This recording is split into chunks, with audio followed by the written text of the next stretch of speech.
Alors, bonsoir. Bonsoir. À cette première du cycle B. Bienvenue au nouveau. Il y en a déjà qui sont partis la semaine passée, alors heureusement que vous êtes arrivés. Ben oui. C'est vrai? Ben, il nous manque une personne qui devait venir aussi ce soir, mais qui a un empêchement à son travail, mais sinon, il y avait donc le groupe complet. Alors ce soir, on voit le premier aspect de deux conférences sur la Kabbale. Alors, Kabbale hébraïque. Et on va voir particulièrement ce soir l'arbre séphirotique.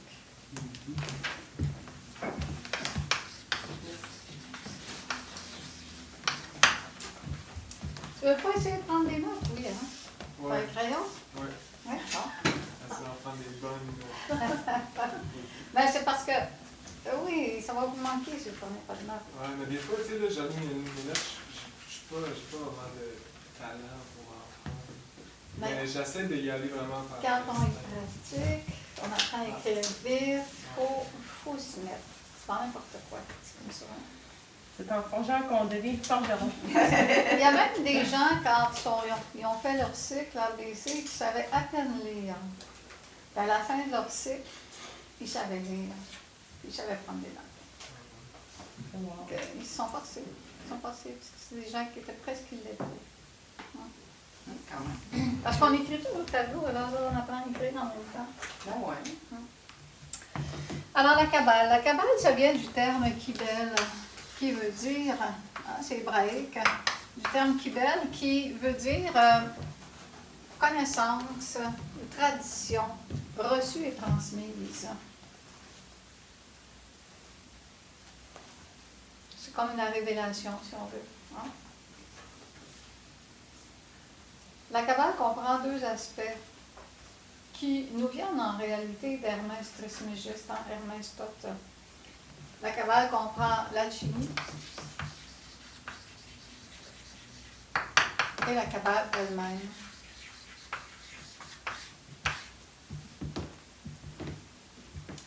Toutes les deux révélées, hein, ces aspects-là, par Hermès Tot, le dieu Tot égyptien, qui était un maître très très antique. Hein, c'est le Hermès qui veut dire aussi Mercure. Alors, c'est Hermès Tot qui révèle la Kabbale, qui est la science des nombres. Les nombres cosmiques. Pas juste 1, 2, 3, 4, 5, hein, les nombres cosmiques. Selon la Kabbale, tout ce qui existe s'exprime à travers des nombres, même le principe divin. Ce sont toutes des de synthèse énergétique qui elles-mêmes vont s'exprimer à travers les nombres. On va avoir une conférence d'ailleurs sur la numérologie qui va retoucher cet aspect-là ce soir. Cette science des nombres dans la Kabbale est en relation aussi avec les lettres hébraïques, hein, de l'alphabet.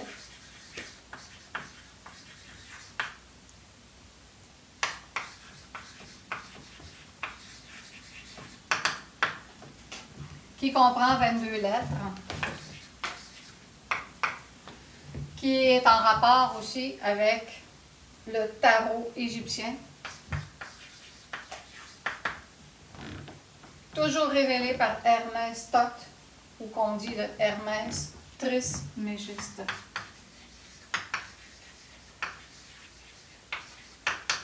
Hermès Trismégiste, qu'est-ce que ça veut dire? Le 3 fois grand. Ah, ok. Parce qu'il a accompli les 3 étapes de la réalisation de la conscience, c'est-à-dire qu'il a gravi l'échelle de l'arbre séphirotique qu'on va voir ce soir, qui est la synthèse de la Kabbale. C'est la même chose pour Jésus qu'il l'avait fait 7 fois ou quoi? Ça ne veut pas dire la même chose, ça veut dire qu'il a fait les 3 étapes de la montée qu'on va expliquer ce soir.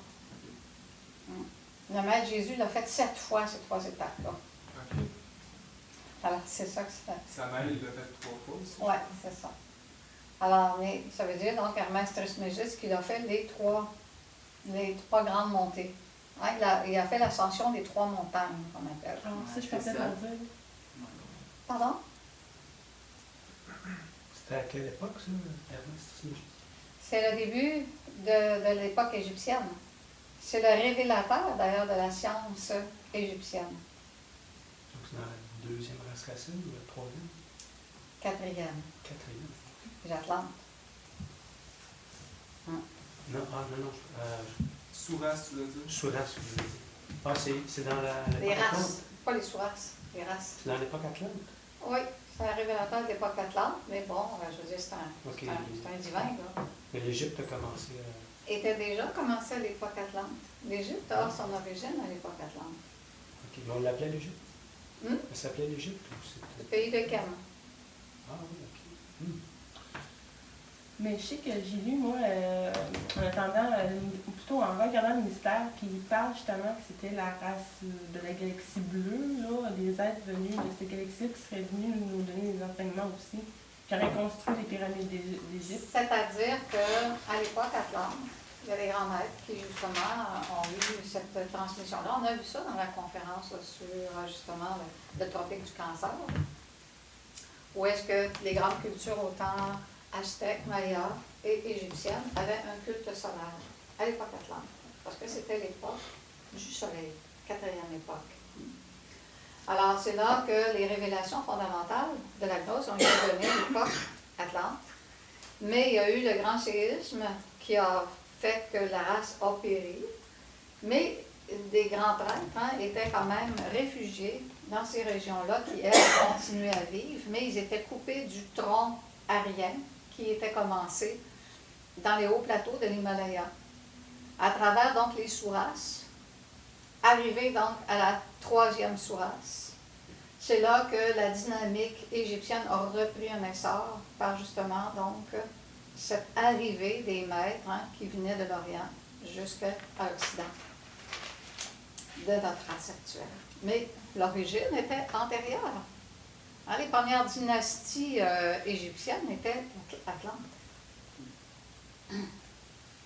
C'est correct là, le cadre? Ouais, Le pas oui, ça, c'est un vrai casse-tête, tout ça.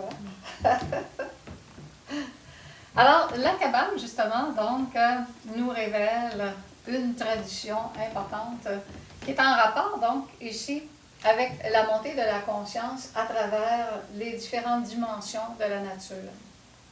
La synthèse de la Kabbale s'exprime dans ce qu'on appelle l'arbre séphirotique. Oups!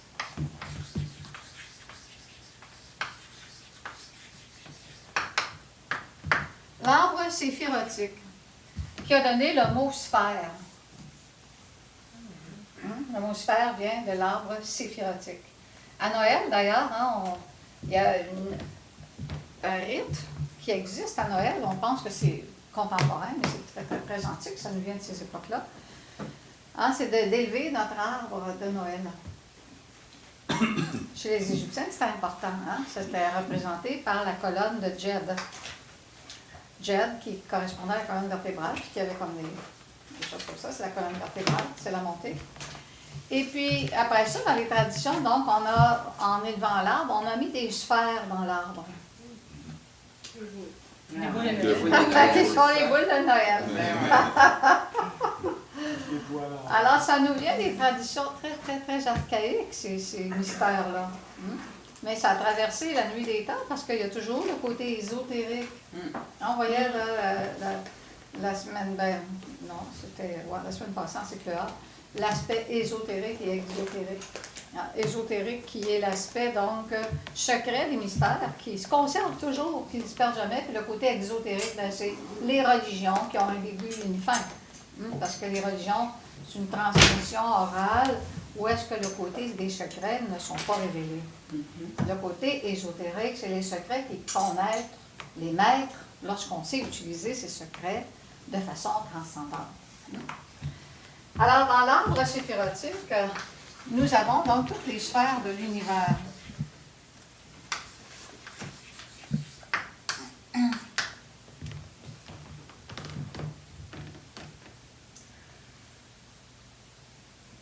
Alors, ces sphères de l'univers correspondent finalement à des aspects aussi qu'on retrouve dans la Bible qu'on appelle, dans l'Éden, ils disent qu'il y avait 2 arbres. On parle ça dans la Bible. Dans l'Éden, il y a 2 arbres. Il y a l'arbre de la science du bien et du mal et l'arbre de vie. On ne peut pas faire le chemin initiatique sans les 2 arbres. On a besoin des 2 arbres. Sauf qu'il ne faut pas agir de façon négative avec justement ces valeurs des arbres. On va l'expliquer.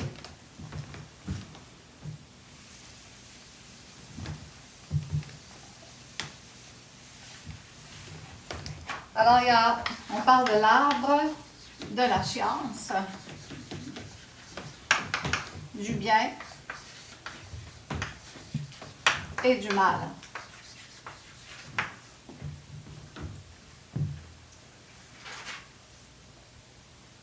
Et l'arbre de vie. L'arbre de la science du bien et du mal, on dit dans l'Éden que Jéhovah Dieu dit à Adam et Ève, qui correspondent à une humanité qui n'avait pas chuté, voici, il y a 2 arbres. Il y a l'arbre de la vie dont tu dois te nourrir. Et l'arbre de la science du bien et du mal dont tu peux humer les fruits, mais ne pas les manger. Parce que si tu manges les fruits de l'arbre de la science du bien et du mal, tu périras. Alors, c'était donc symbolique. L'arbre de la science du bien et du mal, naturellement, c'est la connaissance que nous livre justement donc l'éveil de la conscience. C'est l'arbre de la sagesse. Est-ce que ça se peut que quelqu'un Oui, de frapper?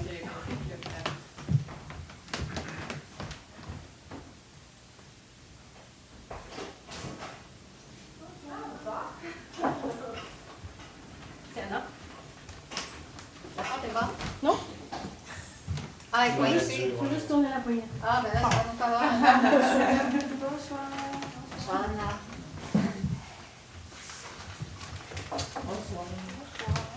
Hello.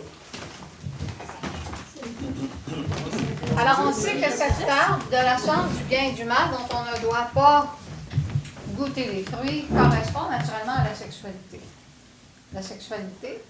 Et lorsque l'humanité a malheureusement utilisé la sexualité de façon négative, elle a chuté.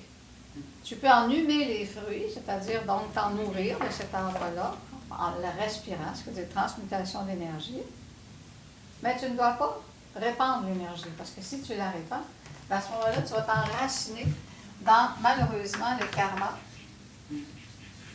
et le dharma, les valeurs du bien et du mal. C'est-à-dire que l'humanité, finalement, en descendant dans l'ego, a commencé à connaître l'ego, a commencé à connaître l'ombre, les ténèbres, a commencé à avoir le libre arbitre pour choisir les forces du bien et du mal. Avant ça, les humains n'avaient aucune attraction vers le négatif. Alors, ils n'avaient pas besoin de choisir, ils étaient omniconscients, puis leur choix ils étaient dans un état idyllique, un état de paradis, un peu de sommeil aussi.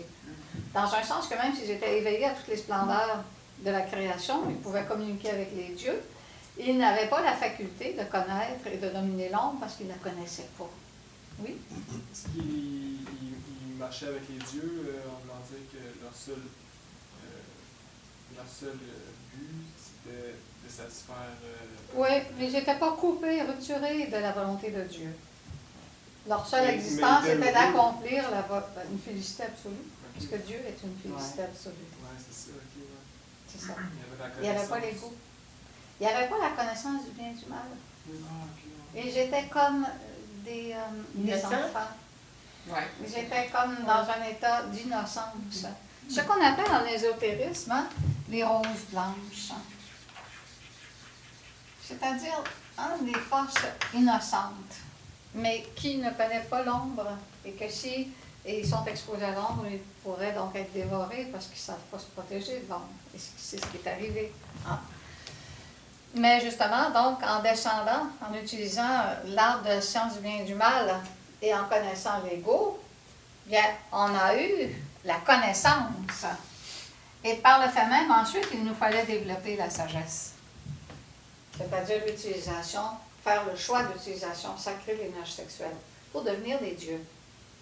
Parce que les maîtres autoréalisés des civilisations avant qu'il y ait l'ego, il y en a beaucoup qui se sont réalisés, mais ils font partie des hiérarchies angéliques. Ils obéissent à la volonté du Dieu unique à laquelle donc ils sont soumis dans les 7 groupes. Mais ils n'ont pas, à quelque part, la science du mal. Ils sont dans un état édénique et de félicité. Pour devenir des Christ, ils vont devoir s'incarner comme simples humains et descendre dans l'ombre, dans les ténèbres, pour ensuite vaincre les ténèbres, détruire l'ego et ensuite créer les corps. La création des corps et la montée des dimensions fait partie de l'arbre de vie. Hein? C'est celui de la naissance.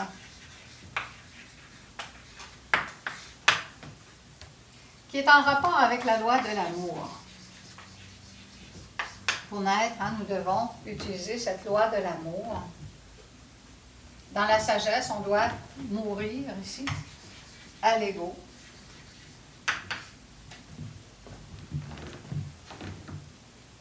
Alors, pour créer les corps solaires, dans la naissance, on n'a pas le choix, il va nous falloir passer par l'alchimie sexuelle. Alors, cette science ici, qu'on dit tu dois te nourrir de l'arbre de vie, on parle ici naturellement de transmuter l'énergie vitale, solaire et sexuelle, qui doit nous nourrir, qui doit créer nos corps solaires. Alors, ici, on parle de transmutation.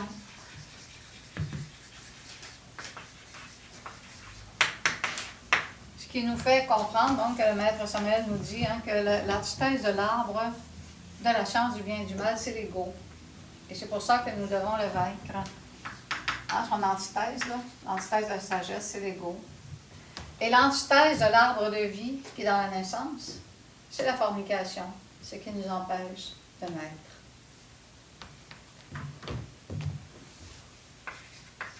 L'antithèse de l'amour, hein.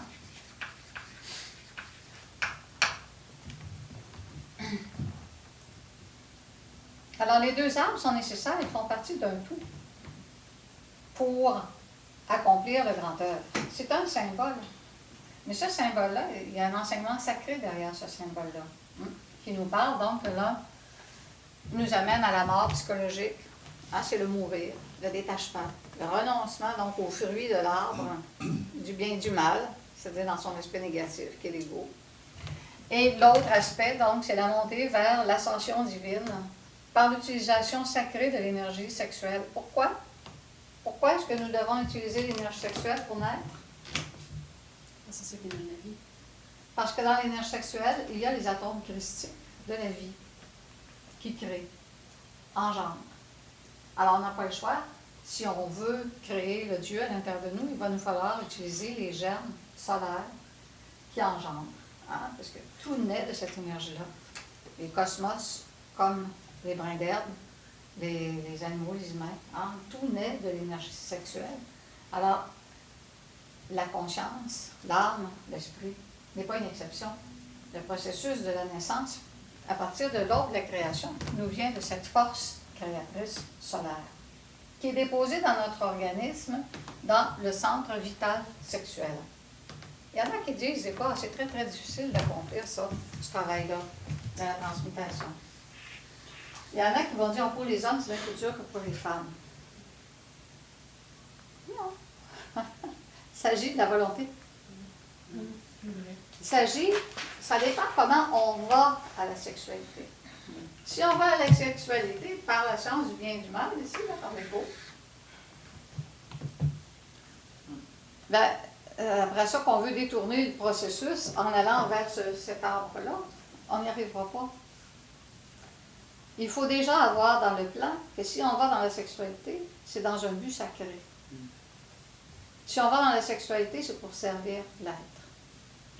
La sexualité fait partie, est un atout de l'âme. L'énergie sexuelle est une force de l'Esprit Saint. Alors, il faut déjà savoir ça pour aller dans la sexualité sacrée. Alors que souvent, les gens vont dans la sexualité par passion, luxure, fantasme, toutes sortes de mauvaises relations avec l'énergie sexuelle qui fait partie de notre humanité actuelle. Hein? Notre humanité voit la sexualité de façon péjorative et plus ou moins pure, hein? Et très impure souvent. parce que c'est le rapport qu'on a, hein, qui nous est enseigné, que les gens ont avec l'énergie sexuelle. On est rendu à cette époque-là. Alors, c'est pour ça, donc, que dans la Kabbale hébraïque, on nous parle de cette nature des deux arbres dont on doit connaître les aspects pour créer la lumière à l'intérieur de nous. Alors, on va voir ce soir l'arbre de vie.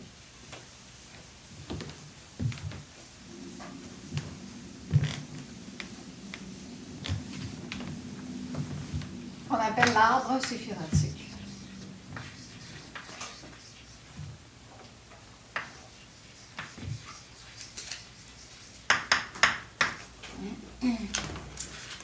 Je vais aller chercher le poster qui va avec ça. On va suivre avec ça.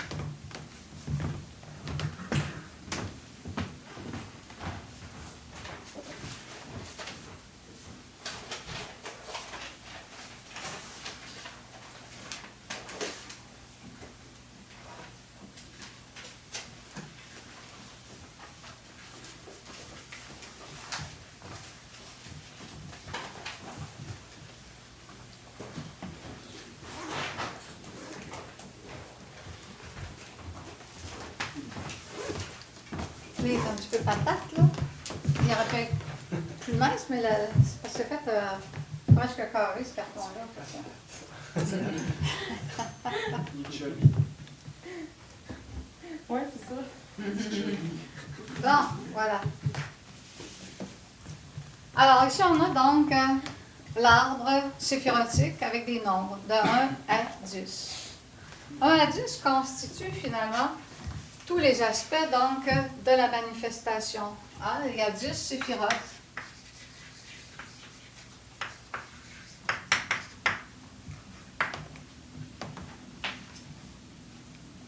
Ici, qui sont en rapport avec la manifestation.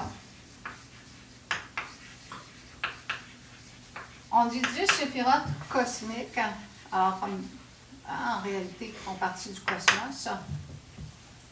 Mais il existe au-delà de ça 3 séphirotes hypercosmiques, au-delà du cosmos. Hein?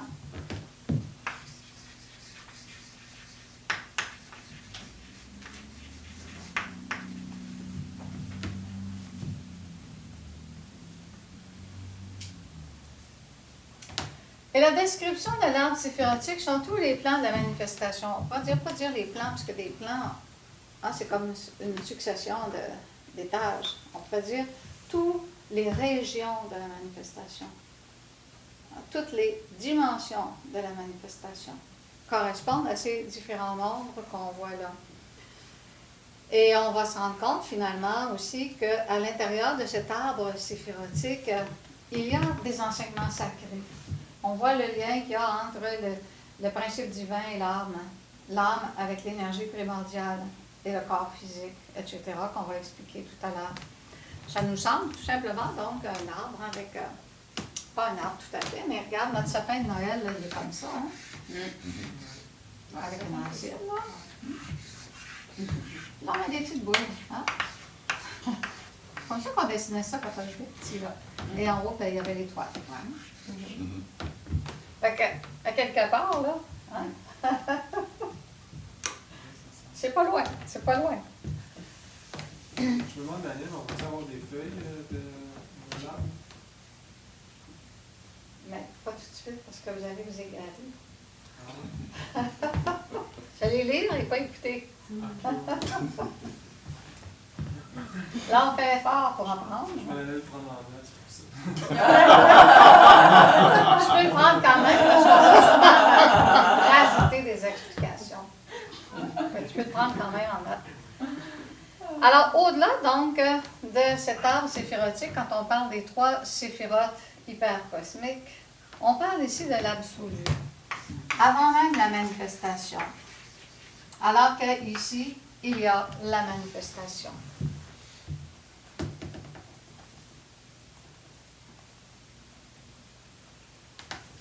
Alors, c'est là qu'on va vous donner les feuilles. Il faut que vous puissiez suivre. Parce qu'il y a 2 aspects dans les feuilles. Merci. Tiens, on va passer ça.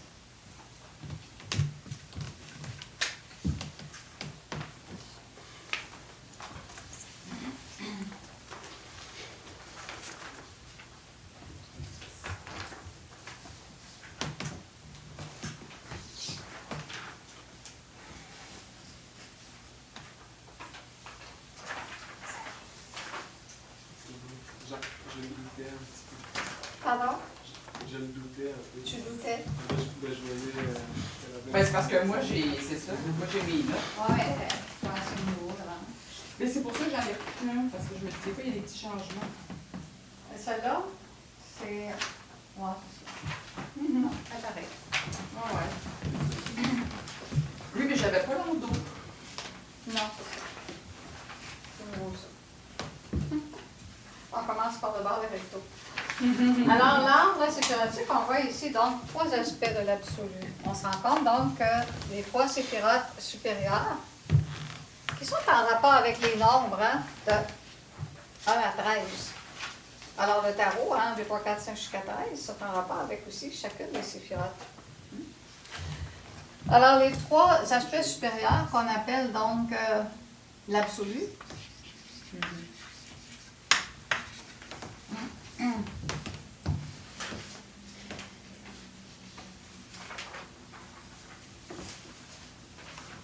Alors, il y a Ein Sof et Ein Sof Aroua.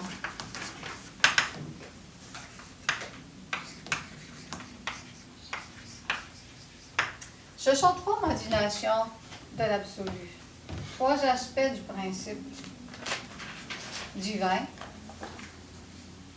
au-delà de la manifestation, au-delà des dieux eux-mêmes. C'est le principe, la cause même de la divinité, qui, à travers Ein Sof Aroua, va prendre forme et ensuite se manifester. Alors, il faut que la modulation d'ici, l'esprit divin de Dieu, le cela dont nous parle le maître Samael, qui est la cause de tout ce qui existe, la cause des dieux, la cause de la manifestation, la cause de la lumière. La cause n'est pas ni la lumière, ni les dieux, etc. C'est à l'origine même, avant même qu'il y ait ça. C'est un principe de félicité incommensurable qui n'a pas de forme, n'a pas d'aspect, n'a pas de manifestation, ni matière, etc. C'est au-delà de la matière, au-delà de toute forme, au-delà de toute mesure.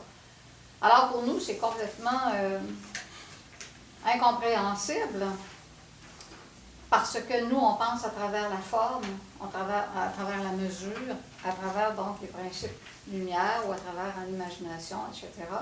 Alors que ce principe, c'est cela, originel, créateur, qui va naturellement se déployer à travers les rythmes de la manifestation et qui va s'exprimer à travers le mouvement et le repos absolu. Alors, donc il y a un rythme à travers le Ein, parce que Ein lui-même, donc, il est toujours là en ce moment. Là. Ça existe toujours, c'est la cause même de l'existence de l'univers. Si Ein n'était pas là, l'univers n'existerait pas. Mais bon, il a dû lui-même pour qu'il y ait une manifestation. Quand dans Ein, il commence à y avoir un mouvement, il va donc ici se transformer en une autre nature qu'on appelle Ein Sof, qui devient le récipient cosmique, au-delà même de toute création. Là dans lequel va se déployer l'univers. Oui, il y a une espèce d'élargissement. Et à partir d'Ein Sof, il y a aussi donc une manifestation. Parce que c'est sûr que Ein Sof Aroua existe toujours. Mais pour qu'il y ait création, il y a cette volonté ici de Ein qui va se transposer dans Ein Sof, qui est le récipient. Et dans ce récipient-là, on va voir justement qu'il y a toutes les germes d'une manifestation qui sont là en attente. Il y a tous les dieux qui sont là en attente. Tout ce qui existe vive originellement dans l'Ein Sof. Et l'Ein Sof, pour toutes les essences, tous ces petits germes de conscience, tous ces principes, va représenter, pour ceux qui ne sont pas réalisés, l'Ein Sof va représenter le rien. Parce que Ein veut dire rien ou veut dire tout. Alors, c'est sûr que pour toutes les essences ayant existé dans les cosmos dans le Mahamanvantara précédent, ils se sont résorbés à l'absolu, dans les grandes réalités du Dieu, ils n'iront jamais s'incarner dans l'Ein. trop élevé. Ils vont arrêter ici dans l'Ensof en attente. Les dieux aussi, tous les dieux, qui se sont résumés eux-mêmes dans des atomes primordiaux, ayant dans ces atomes primordiaux toute l'incarnation de leur corps solaire, symbolisée par un atome précis pour chaque corps. Et à partir de ça, donc, tout ça, et ceux-là, ces maîtres-là, ces Paramarta Satya qui sont là, conscients, bien, ils vivent dans l'univers de Ein-Sof de façon totalement illuminée, totalement solaire, dans une félicité éclaboussante, extraordinaire, mais au-delà donc même de la lumière.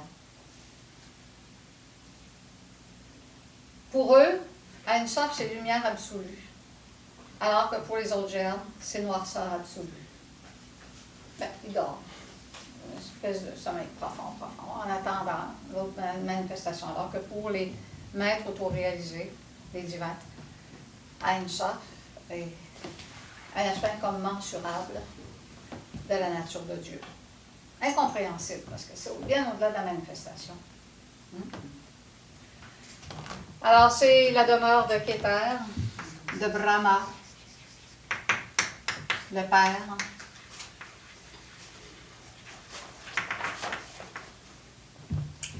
Et lorsque dans l'En-Sof commence justement à se déployer l'organisation, il y a une espèce de mouvement qui s'opère, oups, va émaner l'En-Sof Aour, qui est l'expression ici de la volonté et de la puissance de Dieu. C'est le troisième aspect de l'absolu, l'En-Sof Aour, Aour qui veut dire lumière. Alors, c'est de là que vient le rayon de la création dont on parlait.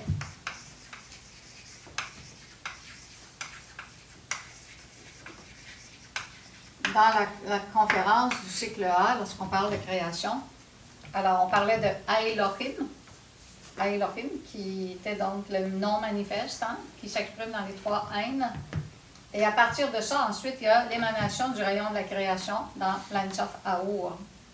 Alors, on dit que l'univers vient du chaos, du chaos absolu. Ce que ça veut dire, en réalité, c'est que, originellement, rien n'est organisé.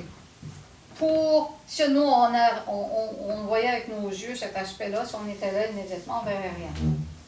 C'est la grande noirceur, c'est comme un chaos. Et toutes les gemmes sont là. Potentiellement, mais on ne les verrait pas. Parce qu'il n'y a pas de manifestation de lumière. Alors, c'est un petit peu comme, référons-nous maintenant dans le centre sexuel. Dans le centre sexuel, il y a des atomes créateurs potentiels. Non organisés. Tout est là en potentiel comme un univers qui pourrait se créer. Mais lorsqu'on transmute l'énergie sexuelle, on l'organise. Et cette énergie-là va être convertie, transmutée, va être convertie en les principes de conscience, en les principes de lumière, en les principes d'éveil des chakras, etc., et de nos corps solaires. Ben, la création, c'est la même chose. À partir de l'absolu, c'est le chaos. Où est-ce que va se gester les morts? Mais par une action intelligente et divine, pas par hasard, pas par une Big Bang. Il y a vraiment une organisation qui se fait. Ce sont les cosmo-créateurs qui, ici, dans l'En-Sof, vont participer à l'émanation de cette force Aour, le feu, d'où émane. Dans l'En-Sof Aour, il y a tous les soleils absolus de toutes les galaxies qui sont compris dans l'En-Sof Aour. Nous, notre soleil absolu, est dans l'En-Sof Aour qui est en train d'alimenter tous les soleils de notre galaxie. C'est pour ça que les soleils ne s'éteindront pas. Ils sont nourris de l'intérieur. Mais les gens pensent que tout existe dans le monde des trois dimensions. Alors, les scientifiques disent qu'un jour, le soleil va s'éteindre. Le soleil est une matière radioactive christique. Dans la forme physique, c'est représenté par des gaz extraordinaires d'une incommensurable mesure. On ne pourrait pas donc les mesurer, tellement c'est dense, ces rayonnements-là. Mais à l'origine de ces rayonnements-là, c'est la puissance du Christ. C'est la puissance du Christos. La puissance de l'énergie créatrice. Tous les soleils physiques du système solaire incarne la puissance du principe Ensofaour, principe créateur. Alors, le rayon de la création au Kidanok, est-ce que vous me suivez? En Marie-Néfica? Oui, ça va bien. Alors, la fréquence là, du rayon de la création nous vient de l'absolu, et ce qui permet donc l'organisation du principe divin d'abord. Parce que d'abord, le principe divin doit s'organiser pour ensuite pouvoir créer. Alors, Keter, qui était là, donc va passer ici, pour ensuite se manifester dans la forme triple, qu'on va retrouver ici. Keter, Chokma et Bina. Vous avez ça dans votre Oui, c'est notre feuille. feuille, là? Alors, cet aspect ici, donc, de Keter, c'est l'ancien des jours. C'est le père de la création. Alors, vous avez ça ici, dans votre... il représente la lettre, le numéro 1 de la création, le 1 de la manifestation.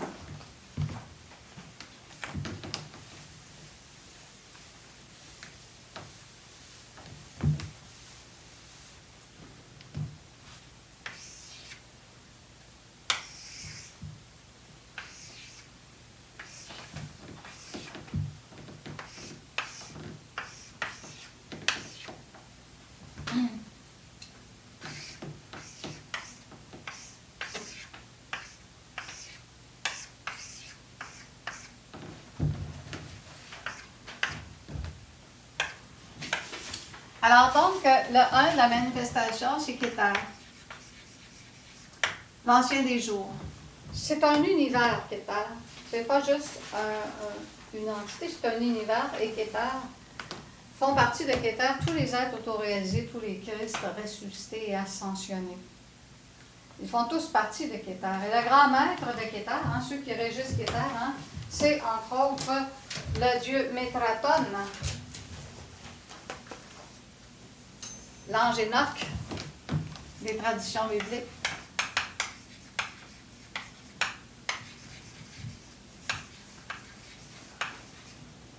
Et Métraton et Enoch, c'est Hermès Trismégiste. Ce sont les divinités qui régissent, la divinité qui régit le monde de Keter. Ok, c'est juste en dessous. Keter, c'est le principe 1 de la manifestation. C'est le père de tous les pères, de tous nos pères. C'est le 1 de la création. C'est pour ça qu'on dit que c'est l'ancien des jours. Keter, c'est le Père Noël. Quand, à Noël, là, on va faire la lettre au Père Noël. Est-ce qu'il y en a qui étaient là pour la lettre du Père Noël? Oui, c'est la dernière. On fait la lettre au Keter. Dans la pratique. Oui, c'est ça. Et en général, la plupart des gens obtiennent ce qu'ils demandent avec les mérites du cœur. Parce qu'il faut, naturellement, il faut être sage, un enfant sage. À ce moment-là, Keter va déposer dans ses souliers, dans la voie initiatique, les présents qu'il demande. C'est vraiment toutes des allégories du travail initiatique. C'est vraiment extraordinaire. Excuse Daniel, Enoch, Métraton et Hermès, c'est une seule et même personne? Oui. Okay. C'est une seule et même personne. Ah, Oui. Enoch, c'est dans la tradition biblique. Métraton, une tradition ésotérique, je ne sais pas, je ne peux pas te dire laquelle, probablement grecque. Et ensuite, Hermès Trismégiste dans la tradition égyptienne. c'est le maître de la sphère de Keter? C'est ceux qui régissent la sphère de Métraton. Enoch régit le maître de la sphère de Keter, qui est un monde, qui est un univers. Parce que Dieu, même s'il est un dans la création, il est multiple dans la manifestation. Le principe divin est une unité multiple parfaite. Tous les dieux ont une orientation vers le 1. Ils sont des manifestations du 1 dans toutes sortes de modalités, dans toutes sortes de nuances. Parce que le 1 ne pourrait pas rester juste 1, s'exprimer, et c'est trop vaste, là, la manifestation, là. Hein, il délègue. Il délègue à travers, donc, on a déjà vu ça, les rayons de la manifestation. On a vu les 7 rayons. Oui. Alors, donc, cette trinité-là va s'exprimer dans chacun des 7 rayons, etc., d'où on vient, nos pères. Hein, si on vient de Vénus, ben on va être dans le rayon de Vénus. Si notre intime vient du rayon de la Lune, ben ça va être dans le rayon de la Lune. Alors, voilà pour Keter. Ensuite, ben, c'est Brahma aussi dans les traditions de l'Inde. Hein? Alors, le Père lui-même, par le rayon de la création qui a émané à partir de Ein Sof-Aur, a pu se manifester de façon triple.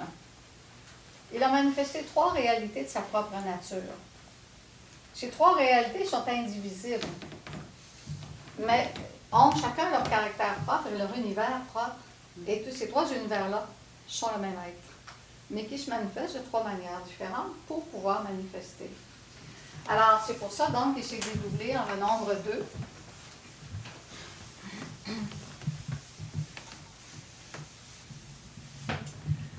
Qui est Chokma, qui représente le fils, ou même la mère qui détient le fils. Hein. Et l'attribut de Chokma, c'est la sagesse. C'est le monde qu'on dit du Christ cosmique.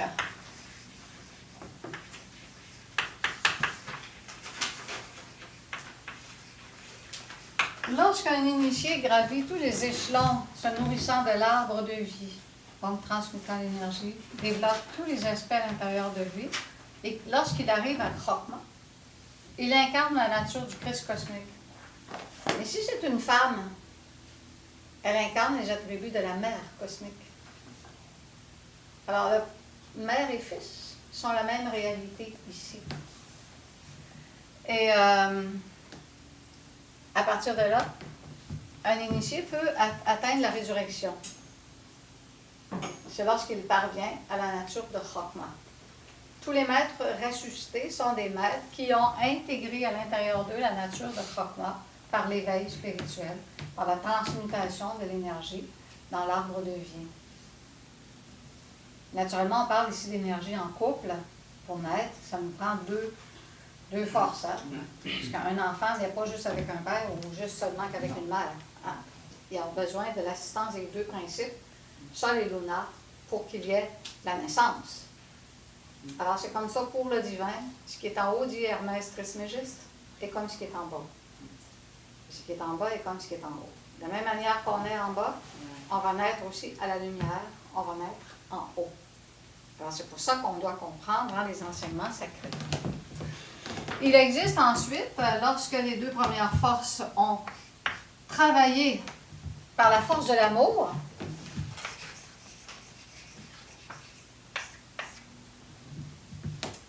ils ont conjugué leurs 2 principes. Pourquoi on parle de force de l'amour alors qu'ils sont androgynes? Parce que ici, Keter et Chokma s'expriment à travers des Elohim. On a vu ça dans le cycle A. N'oubliez pas votre science, hein, déjà acquise. Alors, les Elohim, qu'est-ce que c'est les Elohim?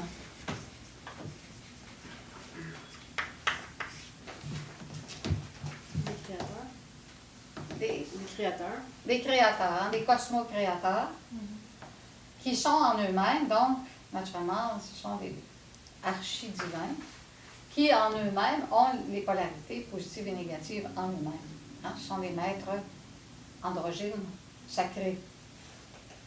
Et ces forces, ils ont travaillé avec leurs 2 forces positives et négatives à l'intérieur d'eux, avec la force de l'amour. Pourquoi on parle de force d'amour alors qu'ils sont androgynes? Ils ne peuvent pas transmuter avec eux-mêmes. Non. Le verbe. Pardon? Le verbe. Le verbe est l'action, justement, de l'expression de la vie. Mais cette expression-là, elle peut agir seulement que si on met en œuvre 2 forces. Hein? Avec le Verbe, il crée. L'Esprit Saint. Mais avant qu'il y ait la manifestation du Verbe, ils ont travaillé avec la force de l'amour. Alors, il faut comprendre donc profondément la nature de la force de l'amour.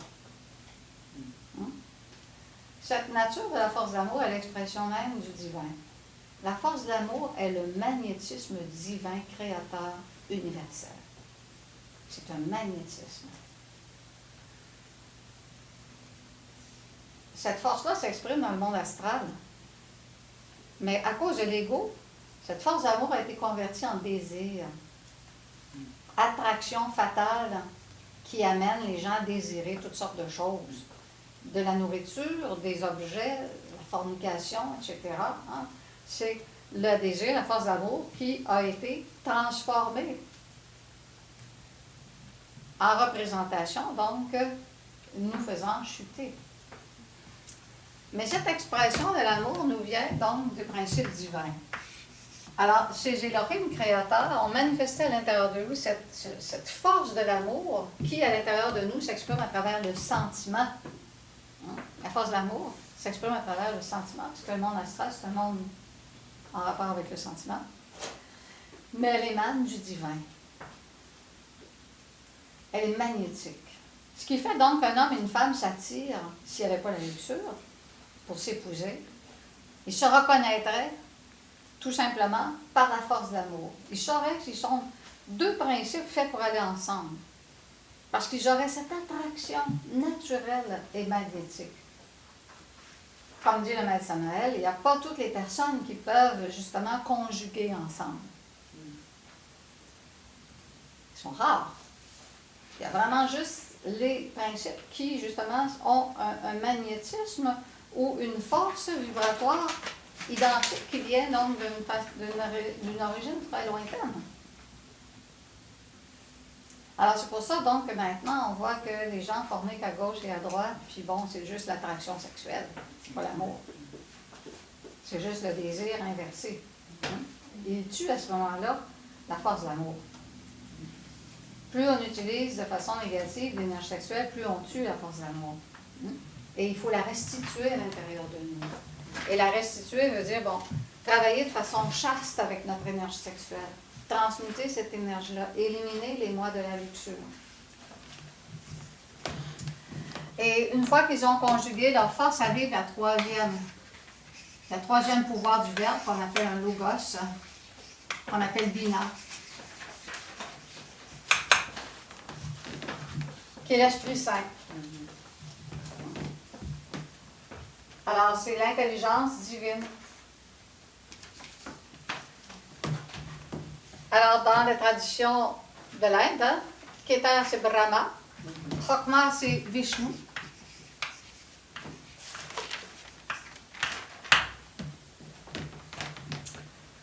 Et Bina, c'est Shiva Shakti.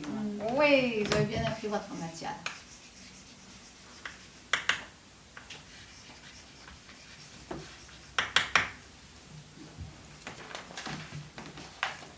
Alors, comme vous voyez ici dans votre petit diagramme qui est là, on voit ici que ce premier monde, on le résume dans la Kabbale hébraïque, on résume ça sous le nom de Agilut.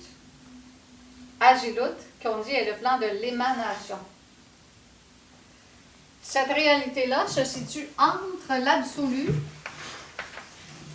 qui est la 7e dimension,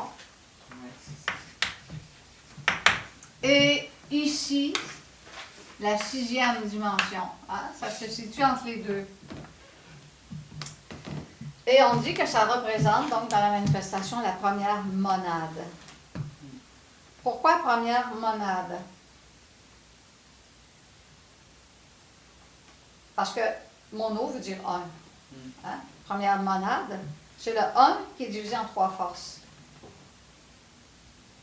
Donc, c'est la première monade divine, cosmique.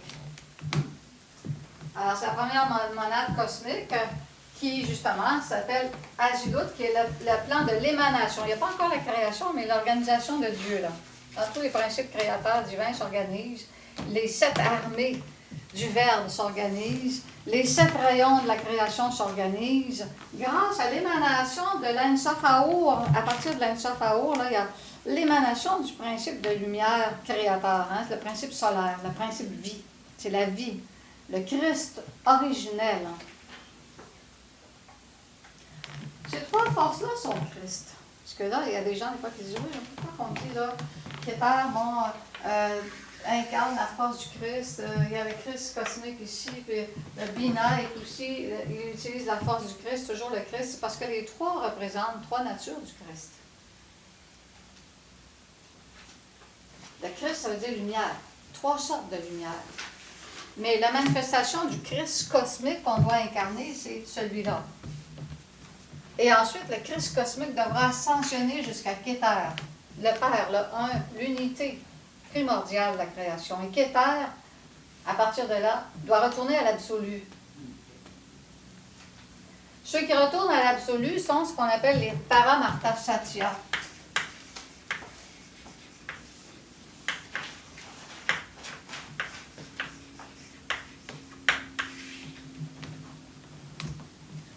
Les Paramarta Satya ont la capacité de retourner à l'absolu.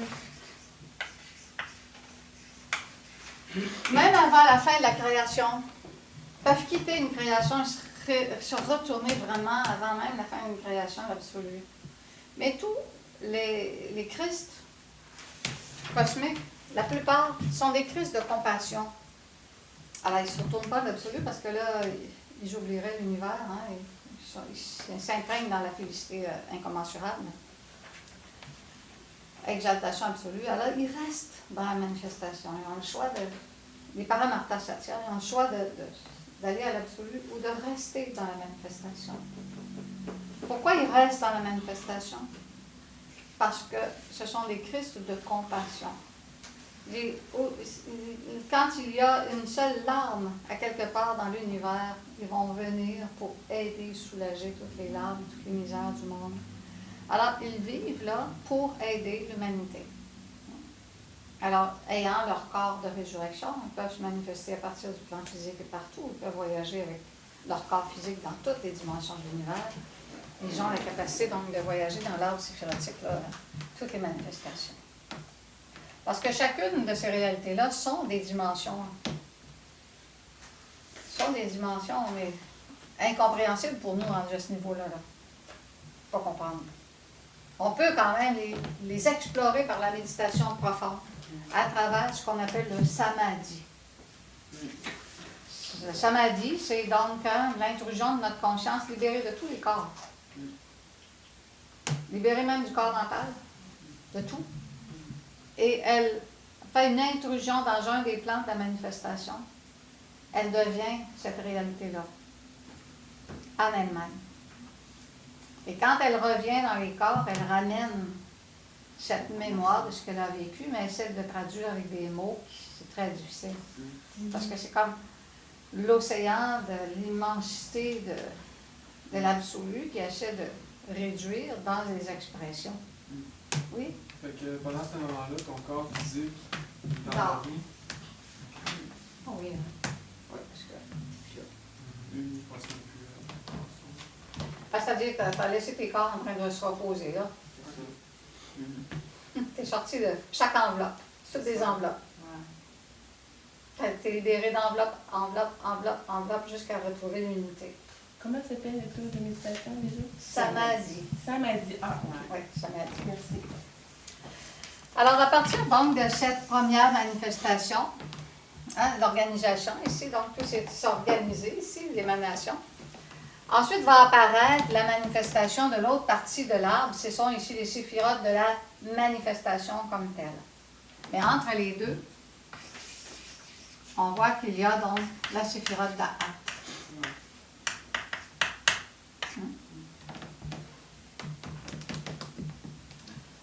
Entre les deux, on voit Da'at. Da'at est une séphirote, en fait. C'est une région qui représente ici l'intelligence du Père. Ce que l'intelligence du Père veut octroyer à l'âme, à la conscience. Dans Da'at, il y a la gnose. il y a tout le contenu de la connaissance originelle du principe divin. Alors, il nous faut nécessairement être inspiré à travers cette région-là, des forces qui vont arriver jusqu'à notre âme, qui correspondent, si on le regarde en ligne directe, là, au nombre 6. C'est l'âme, Ouais. avec le rond tout autour. Ouais. C'est notre âme. Tout à l'heure, on va le voir, là. Alors, à partir de 1, 2, 3, se manifeste maintenant notre être, notre intime. Chesed, le nombre 4. Notre être, Chesed,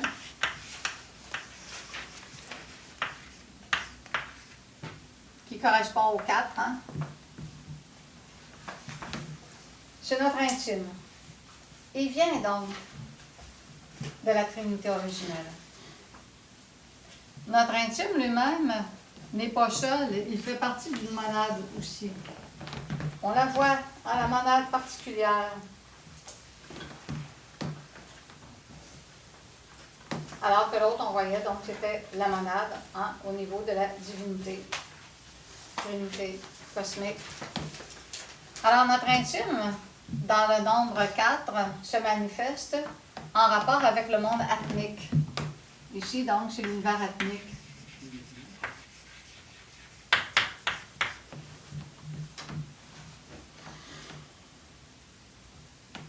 Alors, notre corps atmique est un corps totalement spirituel. Il est de nature esprit, comme l'Esprit Saint. Parce qu'il émane de lui. Totalement esprit. C'est parce que des fois, les gens se demandent, mais d'où il vient l'intime? Il est un germe d'un principe solaire, triple. Hein? Il est un germe d'un des logos créateurs. Les logos créateurs, qui en leur nature incarnent Keter, Chokma, Bina. C'est ça, un des logos. Ce sont les trois. Puis notre intime est une flamme de ce rayon-là, une flamme intelligente, divine d'un des logos. Il représente la miséricorde.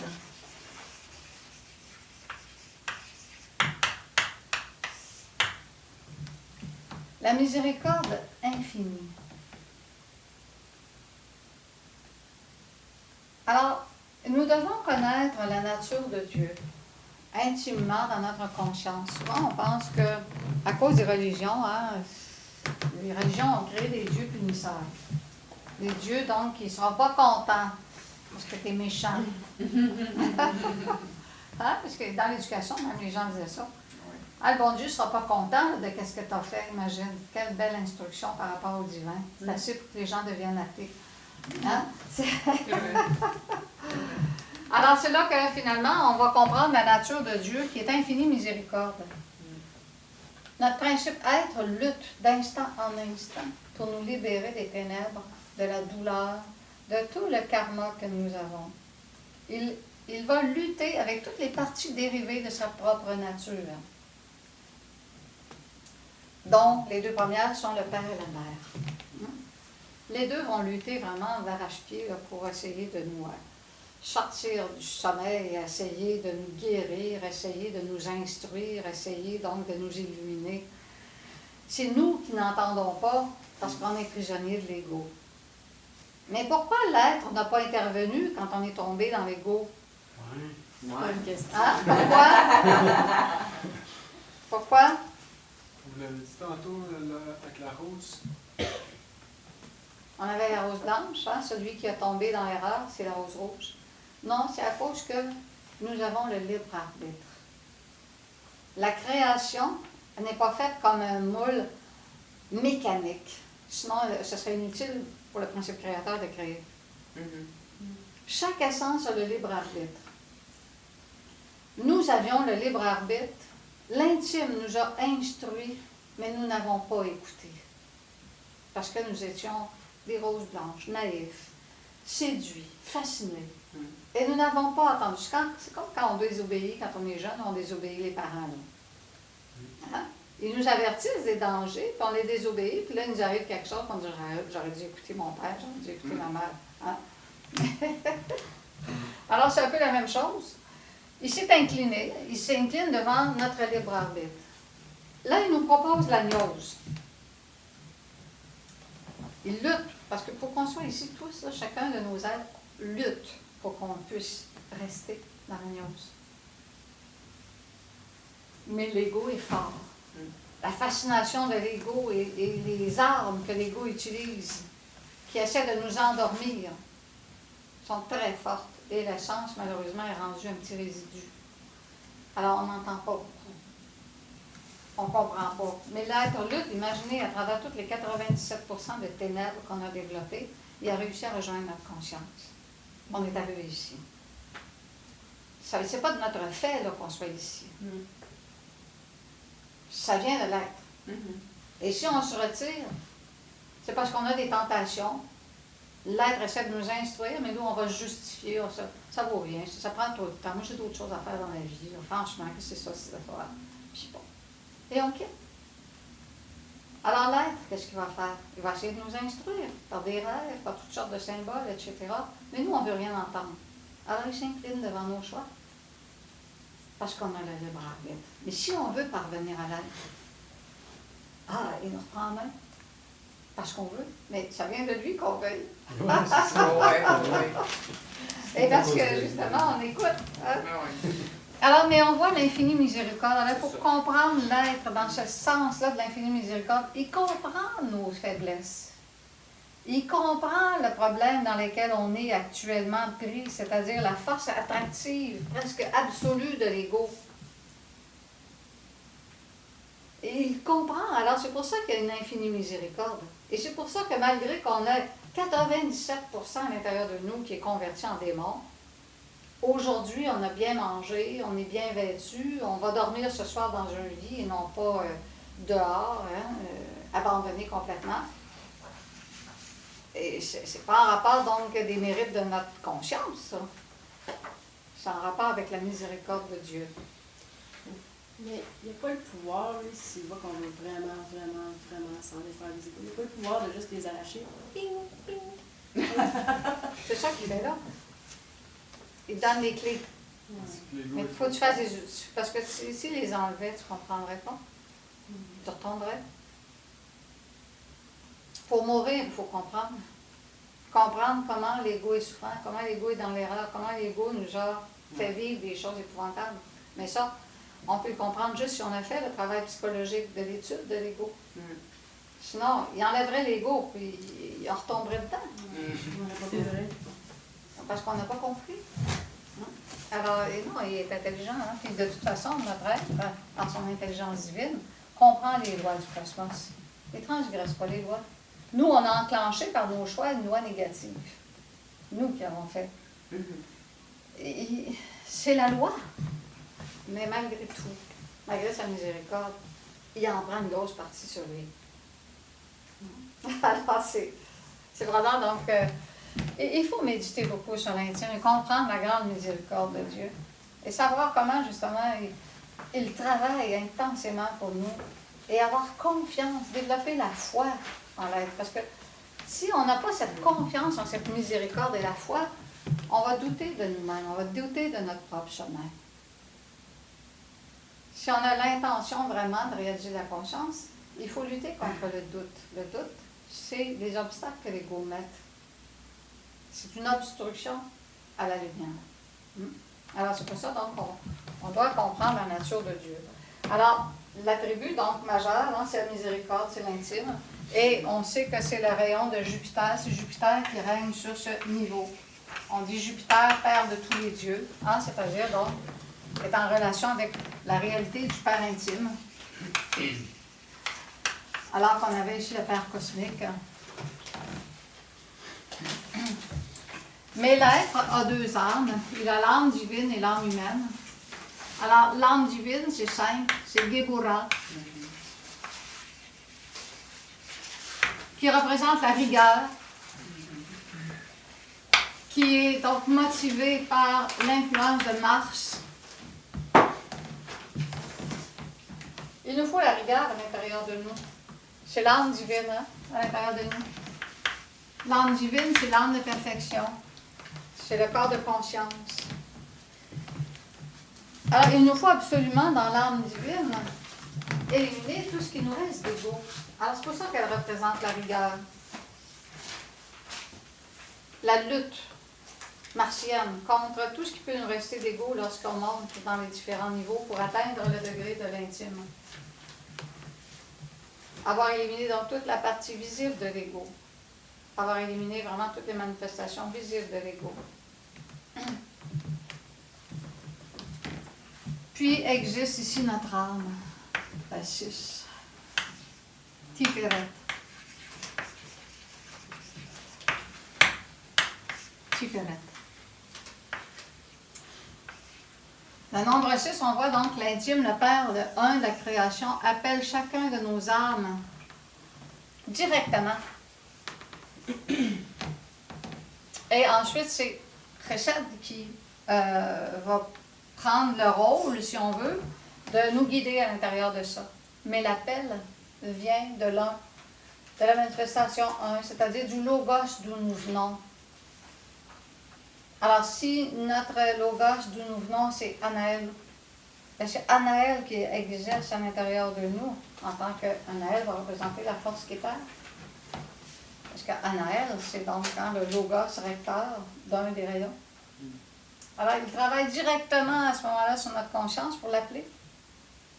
Si notre logos, d'où vient notre intime, c'est Raphaël, Raphaël va exercer donc une influence en tant que quêteur, une influence directe sur notre conscience pour l'appeler. Alors, notre intime, qui est une flamme de Raphaël, va prendre en charge cette demande, si nous répondons naturellement. Alors, on va prendre juste quelques minutes de repos pour continuer ensuite. Alors, on recommence? Tout le monde est là, non? Oui. Alors, donc, on parlait du nombre 6 qui est Tiferet. Oui. Ça représente la beauté, l'âme humaine, la splendeur. Pas la splendeur, mais Vénus.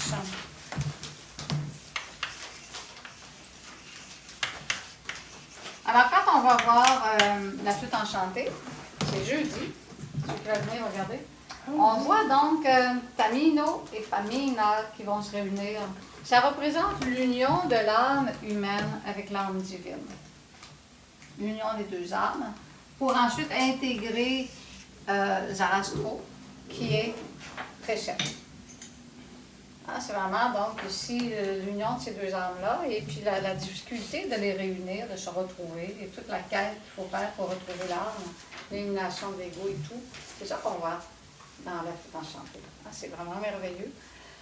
Alors, l'âme correspond au monde causal, alors que l'autre, Gebura, correspond au monde bouddhique.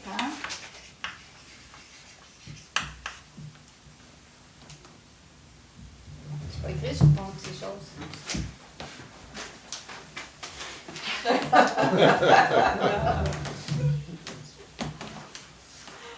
Alors, 5, donc, c'est le monde bouddhique, qui est l'âme divine, et l'âme humaine, c'est Tiferet. L'âme humaine, c'est ce qu'on doit développer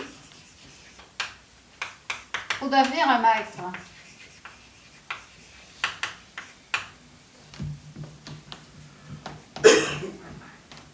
Le monde atmique, c'est déjà. Le monde atmique, Chesed,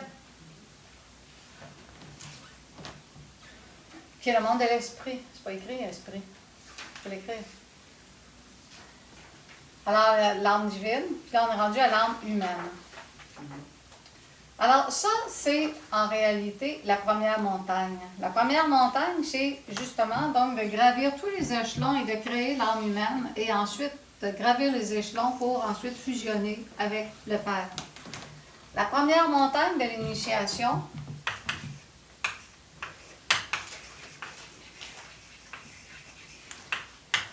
correspond ici, naturellement,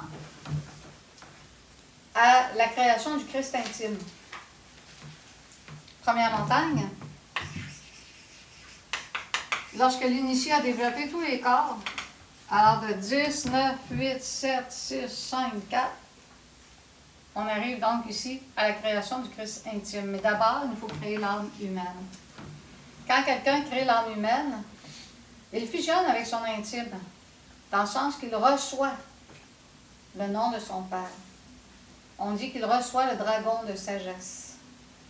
Quand le maître Samuel a reçu le dragon de sagesse, c'est qu'il avait fusionné ici son intime dans le monde de Tiferet. Il avait l'avantage d'avoir déjà... Il avait déjà l'avantage d'avoir ces corps-là solarisés de cette autre montée avant. Il avait déjà les corps solaires supérieurs. Quand un maître s'auto-réalise, qu'il crée les corps solaires ici de Tiferet, que le monde causal, le corps bouddhique et le corps atmique, il les conserve toujours. Et s'il chute, il y a une rupture qui se fait, et il va perdre tous ces corps-là qu'il a solarisés. Alors à ce moment-là, ben, il va les perdre en tant que corps solaire, et il va falloir qu'il se réincarne pour les recréer. Mais rendu ici, s'il les avait déjà créés, il va juste récapituler les autres. Il va les reprendre. Les récapituler, c'est-à-dire avoir des initiations pour reposséder de façon... Mais ils sont déjà créés. Fait qu'il les perd jamais, ceux-là. Il les perd pas, ceux-là. Ceux-là, ils ne les perdent pas. Ok. À moins, c'est sûr qu'à un moment donné, il n'y a plus de possibilité qu'il se réincarne. Parce qu'il est rendu à la fin des 100 vies d'existence. Même avec ces corps supérieurs? Ben oui, il y a beaucoup de bodhisattvas tombés qui ne remonteront pas. Ils sont rendus trop pervers. Alors, c'est sûr. À ce moment-là, ben, l'être va se séparer d'eux. Alors, maintenant, on arrive au monde 7, qui est Nedja, qui correspond au monde mental. Victoire, c'est l'attribut. Ça correspond au monde de l'âme animale. C'est pour ça que l'archétype du corps mental, c'est un âme qu'il nous faut dompter. Et c'est pour ça que son attribut, c'est la victoire. Domination du monde mental. Qui nous donne l'intelligence divine. Au début, ben, notre corps mental, il est rendu animal. Hein, avec toutes sortes de bêtises. Hein. On a assimilé tellement de faux concepts. Là, tous les faux concepts du corps mental qu'on a depuis des siècles. Hein, notre corps mental est complètement fractionné et fonctionne complètement de façon erronée. Alors, c'est ça que lorsqu'on développe le mental Christ, ben, il nous faut naturellement réorganiser la matière mentale. Même si on n'a pas tout éliminé l'ego, reposséder, on va en éliminer une partie qui possède. Hein, certains égos possèdent actuellement une main forte sur notre corps mental. On est devenus comme des animaux dans le monde mental. Je me demande, est-ce que c'est faisable de monter le mental, mais en ayant l'ego? Ou ça marche ensemble? C'est-à-dire qu'il faut restituer au corps mental ses pouvoirs qui lui appartiennent en dehors de l'ego. Parce que le corps mental, c'est pas l'ego. C'est l'ego qui, malheureusement, a hypnotisé des parties de la région du mental. C'est facile, mais nous, on peut, par la méditation, faire sortir le mental lunaire, justement, par le contrôle. Mais il est sûr qu'on ne pourra pas avoir jamais le contrôle absolu du corps mental, tant qu'on n'aura pas le mental Christ. Mais absolu, on parle toujours, là. Mais on peut l'avoir à travers la méditation, sporadiquement. Alors, c'est pour ça, donc, on apprend à dominer le mental. Et dans la journée, il faut aussi dominer notre mental. Quand on voit qu'il divague, là, toutes sortes de choses, là, de peur, d'obsession, de réflexion négative, etc., ben là, on court-circuite ça, là. Par la volonté. On se rend compte que c'est de la chimère. Ce sont des fantasmes que l'ego utilise pour nous maintenir prisonniers de ses suggestions. Et ça doit se faire, la dissolution de l'ego doit se faire en lien avec un éclaircissement, C'est-à-dire que dès le début du travail, il faut commencer à éliminer l'ego pour libérer les portions du mental, donner à la conscience l'opportunité de se servir de ce corps-là pour comprendre, d'avoir une certaine intelligence. Et ensuite, à travers la méditation, on va redonner au corps mental son pouvoir légitime, c'est-à-dire de ne pas être utilisé par l'ego. On peut dire au mental, non, on n'a pas besoin de ces fantasmes-là, de ces fantaisies, de tous ces souvenirs, de ces peurs. Puis on explique au corps mental dans la méditation que ceci n'existe pas. Ce sont en réalité des fictions, des illusions. Des impressions. Des illusions. Alors que ces illusions-là, on n'a pas besoin. Et on explique ça hein, selon l'ordre donc, de la conférence que vous avez eue sur la domination du mental. Vous en rappelez la conférence? Tout le monde l'a eu?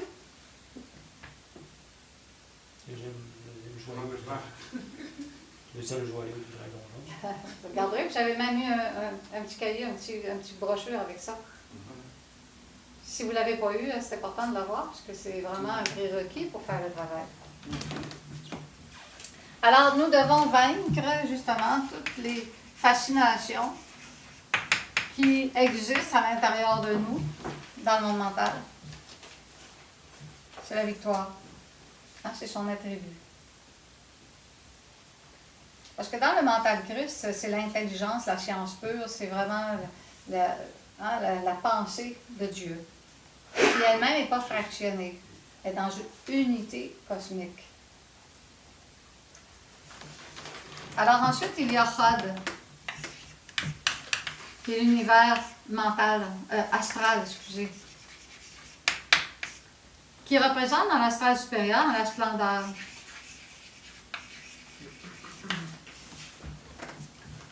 C'est la lumière divine, hein, qui est en réalité la nature émotionnelle. Mais dans la forme obscure de l'astral, hein, c'est l'astral lunaire, alors on se aperçoit donc que l'antithèse de la splendeur, c'est les ténèbres.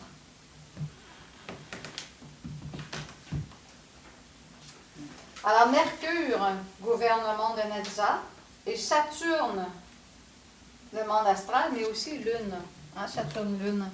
Parce que dans le monde de l'astral, il y a le type lunaire.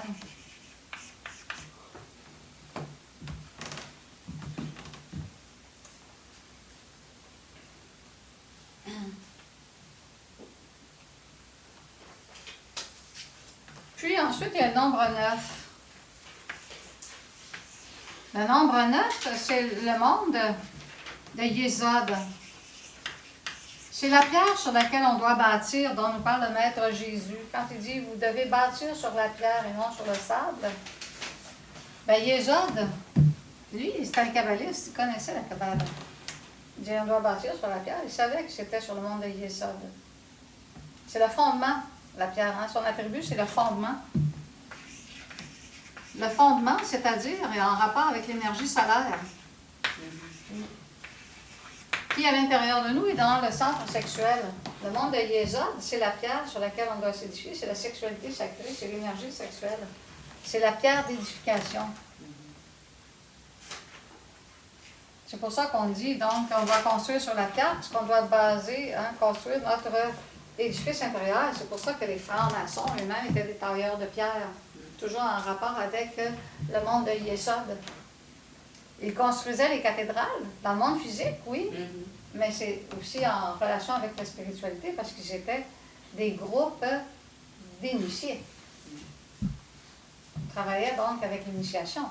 Hein, il y avait les apprentis, il y avait ensuite, c'est quoi la classe des compagnons. Des compagnons. Ensuite les maîtres. Les maîtres. C'est ça. Ouais. Apprentis, compagnons et maîtres, c'est ça, exactement. Ça existe encore en construction. Oui. Alors, les maîtres sont ceux qui étaient réalisés. Hein? Puis ensuite, bien, il y a les compagnons, c'est ceux qui étaient dans les adeptes, qui étaient déjà dans le chemin. Alors que les apprentis, c'est ceux qui, comme nous, recevons les enseignements pour devenir des maçons, hein, des tailleurs de pierre. Parce que ce qu'on doit édifier, c'est notre temple intérieur profond. Mais pour le faire, on doit travailler sur la pierre cubique de Yésod. Hein, c'est-à-dire, donc, tailler notre pierre pour qu'elle devienne parfaite et cubique. Au début, on dit que la pierre est informe. Et au fur et à mesure que nous allons raffiner le sacrement de l'amour, automatiquement, la pierre elle-même va se tailler au fur et à mesure, ça veut dire donc on va avoir éliminé la luxure, etc. Et elle va devenir cubique dans le sens donc qu'elle va devenir parfaite parce que nous allons atteindre le degré de la nature solaire. C'est aussi la Jérusalem céleste, le symbolisme de la pierre. On dit que la Jérusalem céleste, vue de loin, est une pierre taillée précieuse, couleur de jaspe. Alors, ce phénomène de la pierre de Yesod là, a été transporté dans tous les enseignements, les traditions. Le Maître Jésus l'a même utilisé.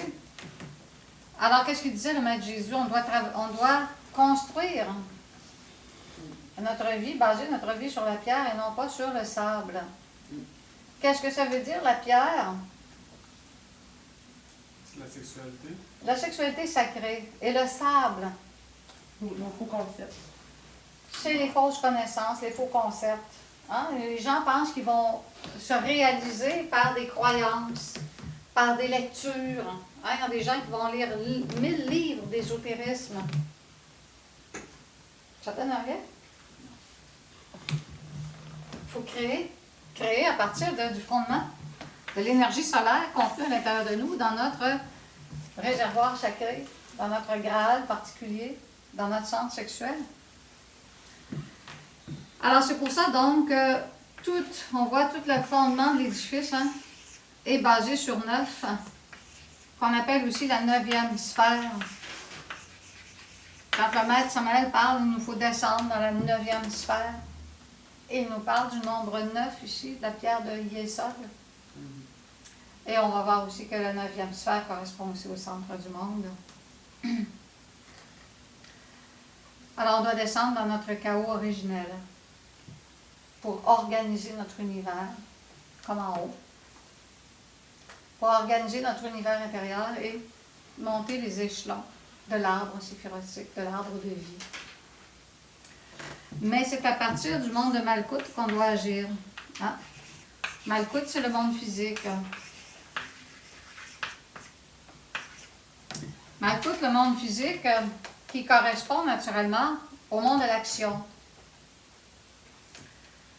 C'est à partir de là qu'on doit œuvrer. On ne peut pas donc attendre que, je ne sais pas qu'on soit où, là, pour œuvrer. Sinon, c'est dans le monde physique qu'on a les accessoires, l'instrument pour faire le travail. On a le corps physique, on a le cerveau intellectuel uni à notre corps mental, donc on peut apprendre. On a donc l'énergie qui est déposée dans notre réservoir sacré. Alors, c'est pour ça qu'il faut passer par ici le 10. Hein. C'est la vie horizontale, physique, matérielle, les 3 dimensions. Alors, on voit ici, donc, le monde de Malkout, on l'appelle le royaume. C'est en rapport, entre autres, l'arbre séphirotique d'une des invocations du sage Salomon, qu'on va étudier éventuellement dans quelques conférences ici. Où est-ce qu'on retrouve tous ces attributs-là? Oui. Hein, dans l'invocation du sage Salomon, alors c'est un autre aspect de l'arbre séphirotique qu'on va étudier à travers les enseignements de Salomon. Pour nous faire comprendre que cette invocation-là, où on va invoquer les divinités qui régissent dans chacun de ces mondes-là, qui ont des noms ici, qui vont justement donc participer à notre éveil spirituel. On n'est pas tout seul, on n'est pas des orphelins perdus, là. Comme, on n'est pas dans le désert. On est relié à notre intime et à toutes les forces cosmiques qui peuvent assister, en autant que nous sachions les implorer, en autant que nous sachions les chercher. Ah, c'est ça qu'elle va nous donner, entre autres, le cycle B. Les exercices qu'on doit faire pour aller chercher ces forces-là. Et c'est ça qu'elle va nous donner aussi la 2e chambre. C'est tous les exercices pour aller chercher l'aide spirituelle. C'est pour ça que si on veut rentrer en 2e chambre, ben, il faut déjà avoir commencé un travail. Il faut déjà avoir accès à la pratique de méditation du jeudi pour avoir un acquis. Parce que sinon, on ne peut pas participer à la 2e chambre. On ne comprendra pas vraiment. Notre sens ne sera pas éveillé pour comprendre ce qu'il y a là et ça ne lui dira rien. Alors, c'est pour ça que nous devons, dans le cycle A&B, nous préparer. Qu'est-ce que tu dis? Parce qu'avant, on faisait les barres, maintenant, on va arriver. cause du travail. Oui, il faut faire des choix. Hein. Vous savez, on veut réaliser la conscience sans effort. On veut que ça se fasse et qu'on n'aura pas d'effort. On veut garder nos habitudes, pourtant on veut mourir. On ne peut pas. C'est un ou l'autre. Hein? Comme disait le maître Jésus, nul ne peut servir de mal, c'est Dieu ou maman. Alors, si on veut travailler vraiment dans le chemin de l'éveil de la conscience, il nous faut faire des sacrifices. Sacrifier les conforts, sacrifier, etc. Sacrifier notre temps. Actuellement, notre temps, 24 heures sur 24, sert à l'ego. Lui sait comment s'organiser avec le temps.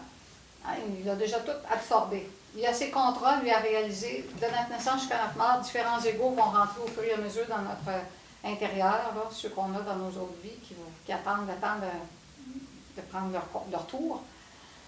Alors, eux, ils ont déjà tous leurs objectifs, les égos. Nous, en tant que conscience, il faut changer ça.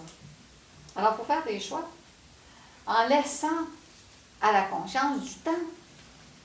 Mais actuellement, notre temps est déjà disposé avec l'ego. Alors là, au début du travail, c'est de concilier comment faire la gnose, continuer à être ce qu'on est, puis faire la gnose. Puis être ce qu'on est, garder ce qu'on est, puis faire toutes les choses qu'on aime, etc. Puis faire la gnose. Tu sais, là, on se bat entre les deux. Mais là, à un moment donné, il va falloir évacuer certains aspects qu'on avait avant pour laisser de l'espace, une disponibilité intérieure pour pouvoir faire le chemin. Sans non plus devenir une personne inconsciente. Parce que pour faire le chemin, on doit être un bon citoyen de l'univers. C'est-à-dire, donc, pouvoir gagner honorablement notre vie. Ça veut dire, donc, s'organiser et être en bonne relation avec nos semblables. Être en bonne relation avec nos enfants, nos parents. Hein, donc, une bonne relation. On doit être un bon citoyen. Une fois qu'on est un bon citoyen, il faut donc ensuite travailler à nous transformer et à faire des choix. Alors, c'est toutes vraiment des choses qu'on doit toutes mettre ensemble, en même temps en œuvre. On n'a pas 1000 ans là, pour faire le travail. Dans 1000 ans, la configuration de la Terre va être différente. On n'a pas énormément de temps et non plus pas énormément d'existence pour pouvoir faire ce travail. Alors, dans cette existence-ci, il faut déplacer des choses pour pouvoir accomplir le travail. Il faut éliminer nos faiblesses. Il faut travailler contre toutes nos identifications de toutes sortes. Qu'on aime, que l'ego aime, que je aime. Hein? Je aime ci, je aime manger ça, je aime faire telle chose, Non, est-ce qu'on veut faire le travail? L'être nous donne la possibilité de faire le travail. Il faut faire des choix. Changer nos habitudes. Pardon? Changer nos habitudes. Changer nos habitudes. Effectivement, mais consciemment. Pas sans comprendre. Parce qu'à ce moment-là, on créerait des forces de résistance qui, à un moment donné, nous attendraient au détour. Fait qu'il y a des égos qui sont en coulisses, qui attendent, qui ne sont pas rentrés encore dans cette vie-ci. Ben oui. Ils sont en coulisses. Pourquoi? Parce que si... Parce que j'ai déjà assez de ceux que j'ai là. Entre autres, ceux, tu sais, mettons, on donne des exemples. D'ici à 45 ans, je ne sais pas, une personne a rencontré une autre personne dans un bar, puis ils se sont battus. Cet égo-là, qui est le moteur de ça, il attend. Quand tu as 45 ans, il donne un rendez-vous en astral à l'autre personne, puis ils s'en vont se rencontrer pour se rebattre. C'est la mécanique. Ouais, c'est ça. C'est la roue. Les acteurs, ils rentrent dans leur poste, à leur rôle, à leur âge, etc. C'est quoi déjà le nom de cette loi-là? La référence. J'avais vu ça. Ah non, c'est pas. Vous pouvez répéter certaines conférences, c'est clair. C'est bon. Alors ça, nous avons ici donc l'arbre séphirotique et faire le chemin veut dire accomplir les 3 montagnes. Alors, on a vu la première montagne, c'est créer le Christ intime. D'abord, recevoir le dragon de sagesse ici, là.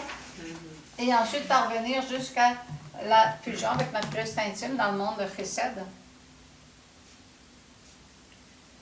Et la deuxième montagne correspond ici à la création du Christ cosmique, le divin Chokmah, ici. Le Christ cosmique.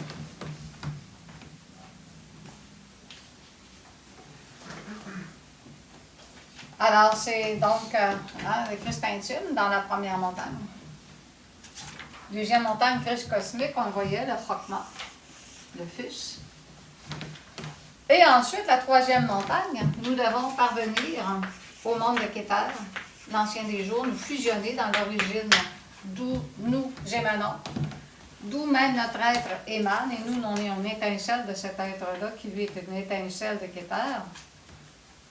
Nous devons retourner donc à la nature de Kéter.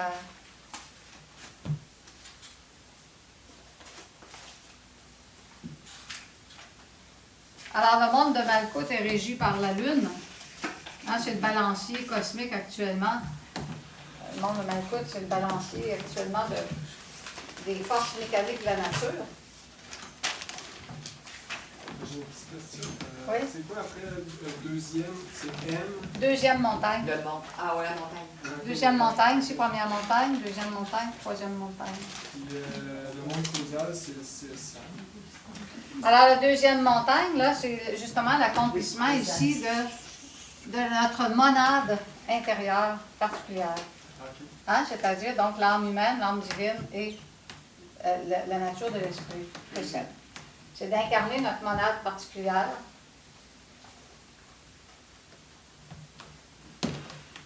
Alors, si on regarde le tableau que je vous ai donné, on voit ici Agilut, plan de l'émanation, c'est la Trinité originelle, hein, celle qui se manifeste. Ensuite, il y a le plan de la création. Après, une fois donc que le principe divin s'est organisé, va arriver le plan de la création où toutes les étincelles des logos, hein, donc des Elohim, qui vont se diviser donc en père, hein, donc en intime, qui va avoir deux âmes, l'âme humaine et l'âme divine. Et à partir de ça, ensuite, la création manifestée va pouvoir venir. Alors, nous arrivons ici donc à Yetzira, plan de la formation, où là, toutes les essences vont être dotées du corps mental, causal et éthérique, hein, corps vital. Et là, on s'incarne dans la forme, le monde de l'action, Ashia, doté des quatre corps ici, éthérique, astral et mental. On voit ici donc, à droite, là, ici on voit le grand homme cosmique. Là. On dit que l'univers est un grand homme et que l'arbre séphirotique est en rapport aussi avec cet homme cosmique qui, à l'intérieur de nous aussi, donc on revoit les régions de Kéter, Chokmah par rapport au corps physique. Ah, donc, vous voyez toutes les sphères. Alors, quand on voit ici dans Chesed et Geboura, on voit c'est l'épaule droite et l'épaule gauche. Dans la prière de Salomon, hein, l'invocation de Salomon, on en parle. Hein? Ouais. Guidez mes deux épaules. Hein? Touchez mes deux épaules et guidez-moi sur les voies de la victoire. Miséricorde et justice. Soyez l'équilibre et la splendeur de ma vie. Alors, la rigueur, c'est la justice aussi. Geboura.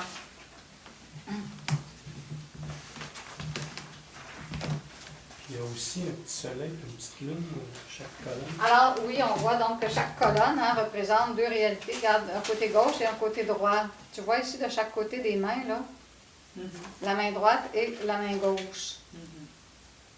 On dit donc que l'Adam Kadmon, ou l'arbre séphirotique, c'est comme un homme vu de dos.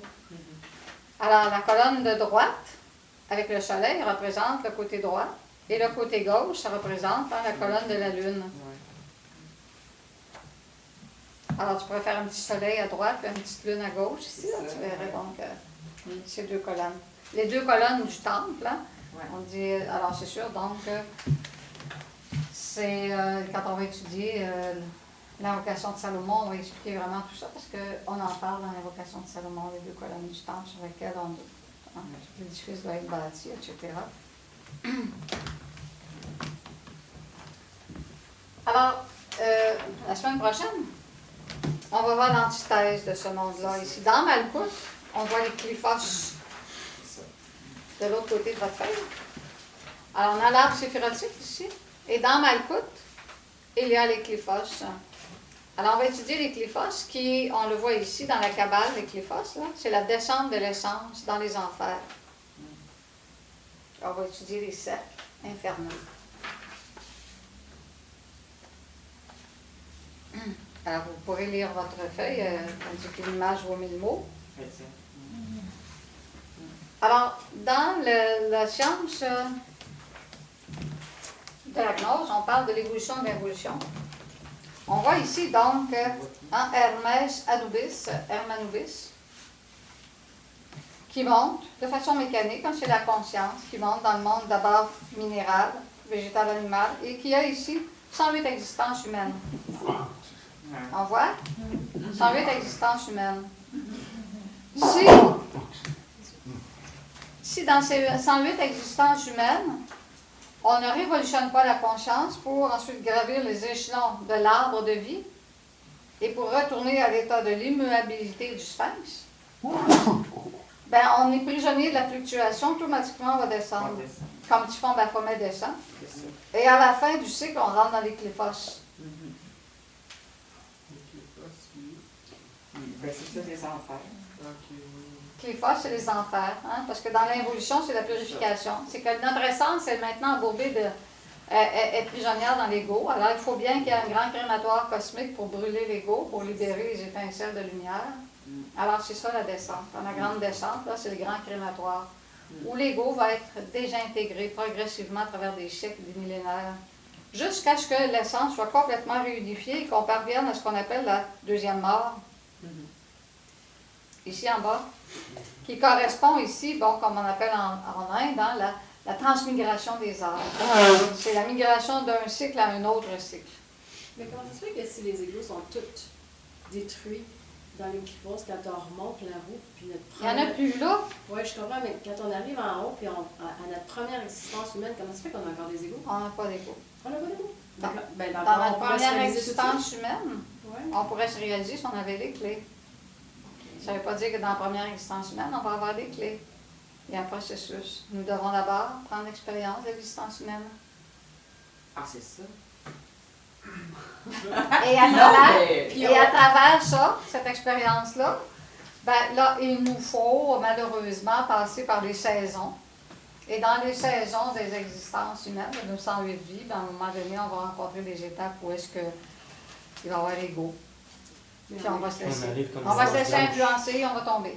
On arrive comme des roses blanches, comme on disait tout à l'heure. Mais est-ce qu'on les perd, ces clés-là? Comme, mettons, pire des pires, là, que genre, moi, je retourne dans la roue, puis je descends, tout ça, puis je reviens.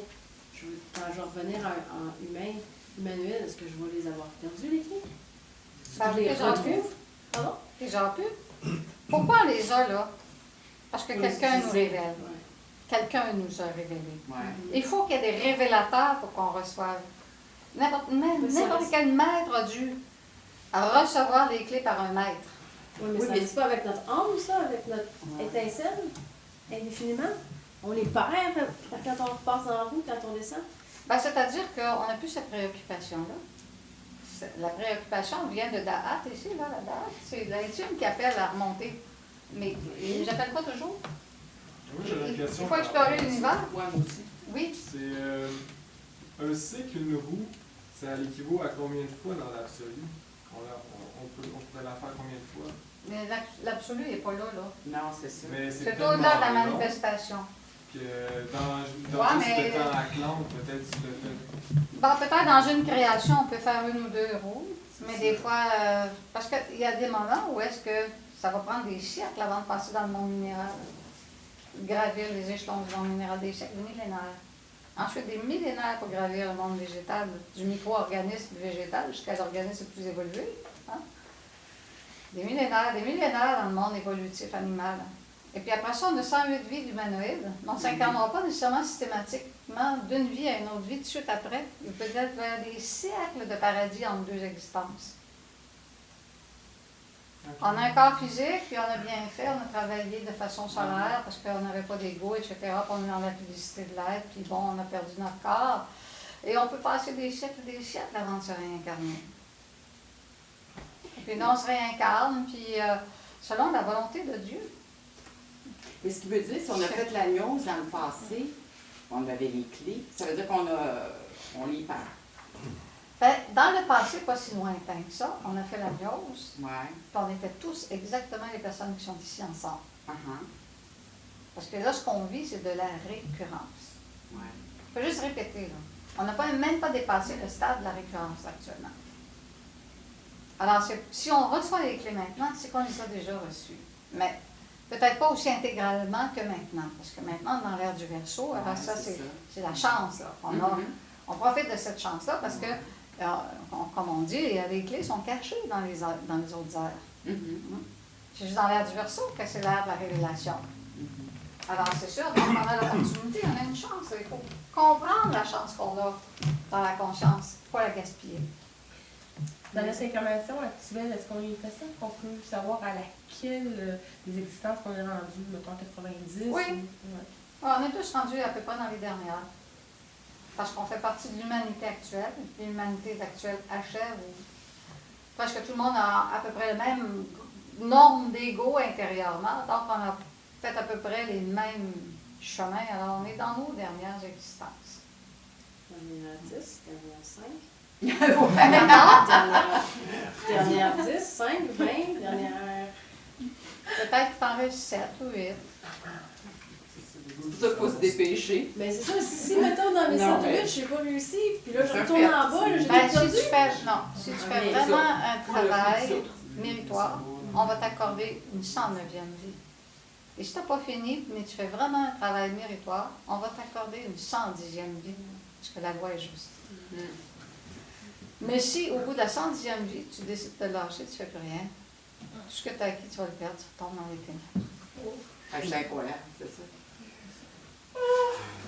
C'est pour ça que... Oh oui. Non, pour nous autres, on a la langue à terre. Bon, Mais ouais. c'est pas nous qui faisons ça, c'est la conscience. Puis la conscience, elle n'est pas le corps physique. C'est pour ça qu'il faut disposer le corps physique au service de la conscience et non pas l'inverse. Actuellement, l'ego dispose de notre corps physique, Ouais. le contamine, le rend fatigué, l'épuise. Souvent, on va se nourrir de nourriture trop grasse, des fois de trop riche, etc. Puis à ce moment-là, notre corps physique devient malade, il devient fatigué, etc. Il n'est plus disponible pour faire le chemin. C'est là qu'on doit inverser la façon dont on vit. Actuellement, on vit, l'ego, malheureusement, manipule notre corps physique et l'utilise comme il veut même le détruire, le tue. C'est l'ego qui tue le corps. Par toutes nos différentes mauvaises façons de vivre, notre mauvaise alimentation, etc. Mais nous, il faut réorganiser une alimentation saine, il faut réorganiser une vie équilibrée, sportive, avoir assez d'exercice, etc. pour rendre notre corps en santé et tout ça, pour que notre corps serve la conscience. Et donc, il faut comprendre pourquoi on le fait. Il ne faut pas le faire juste par principe. Il faut le faire parce qu'on a besoin d'alimenter notre conscience. Et notre corps, c'est notre seul outil qui va le faire. C'est Malkout. C'est le monde du royaume et c'est là qu'on doit dominer. C'est là qu'on doit devenir roi et reine de la nature, comme disaient les alchimistes. Pour terminer, dans nos prochaines existences, ça va être probablement dans la 6e race, mais à la fin de la 6e race. Parce que si la 5e race, à un moment donné... Ce qui arrive, c'est que si... non, mais ça ne veut pas dire que là, la race est finie, là. Mais on s'il est dans reste les 500 temps de la ans, c'est fin. bon. Ben oui, on est dans le temps de la fin, mais il y aura plusieurs existences d'ici la fin. Là. Quand même, oui. OK. Fait que c'est pas dans 100 ans. Mais il ne faut pas perdre celle-ci. Non, Tu sais, c'est la ça. prochaine, je fais ça dans la prochaine. Non, ben non. On n'aura pas le mérite nécessaire pour le faire dans la prochaine si on ne le fait pas. Si on ne se sacrifie pas dans cette vie-ci. Il faut se sacrifier dans cette vie-ci. Pourquoi? Parce que le travail de mutation de la conscience en nature Christ, c'est un chemin de sacrifice. Sacrifier ce que nous sommes pour devenir Christ. Alors, qu'est-ce qui doit être sacrifié? L'ego. L'ego doit être sacrifié. L'énergie sexuelle doit être sacrifiée. Et se sacrifier pour nos semblables. Oui, les bonnes œuvres. Ouais. Tout à fait. Alors, c'est un sacrifice continu. Mais bon, ça vaut la peine. C'est une grosse montagne, là. Mais pour monter, hein, on ne voit pas la montagne en haut. On n'arrive pas d'un coup en haut d'une montagne. Qu'est-ce qu'on fait quand on gravit une montagne? Pas par pas. Par palier. Oui, Ouais. c'est ça. Mais il faut le faire, le pas. Il ne faut pas dire, OK, je vais la monter un jour. Oui, je vais la monter. Ouais, c'est ça. on risque de le dire souvent et longtemps, là, je vais la monter. Mais à chaque fois qu'on dit ça, de toute façon, on oublie un ego. Ouais, exact. Ça, c'est vrai. C'est comme, on choisit Effectivement. l'ego à la place de la conscience. Chaque jour suffit sa peine quand on veut mourir. Hein? À chaque jour, on a des mois psychologiques à sacrifier. Alors, il y a une pratique qu'on peut faire avec, justement, la divine Séphira qui représente la grand-mère cosmique. Séphira, je pense. Séphira, la grand-mère cosmique. C'est le nom de la mère cosmique. On a fait cette pratique-là il y a à peu près un mois avec Frédéric. Non. Séphira. C'est la zone sacrée, non? C'est pas Non, avec c'est pas ça. Henry, Séphira. Là, je vous dis, oui, j'ai Frédéric. Ah oui, On l'a fait avec Frédéric OK. il y a à peu près un mois. Oui, c'est bien. Séphira est justement donc la mère nature. La mère, pas nature, mais la mère universelle, la mère cosmique, Urania, la grande Uranie. Et c'est elle qui peut nous instruire, et elle est en relation avec notre mère divine. Séphira fait partie de notre mère divine. Et elle a la possibilité de nous instruire sur l'arbre de vie, de nous instruire donc par rapport à justement toute cette conscience de l'arbre de vie en notre conscience, illuminer notre conscience. Alors, nous faisons une méditation à ce moment-là pour la mère cosmique Séphira. Nous allons la prier. Alors, naturellement, ça se fait en méditation. Et nous prions la mère divine de nous illuminer, de nous sortir en astral pour nous faire voir les différentes sphères. Hein? Alors, on demande l'illumination. On demande la sortie astrale pour vérifier, pour voir justement les différentes séphirotes, les différentes sphères de l'arbre de vie, nous en donner l'intelligence. Et les mantras qu'on fait, Oui. Lifaros, Lifaros, Licanto, Ligoria. Alors, Lifaros, Licanto,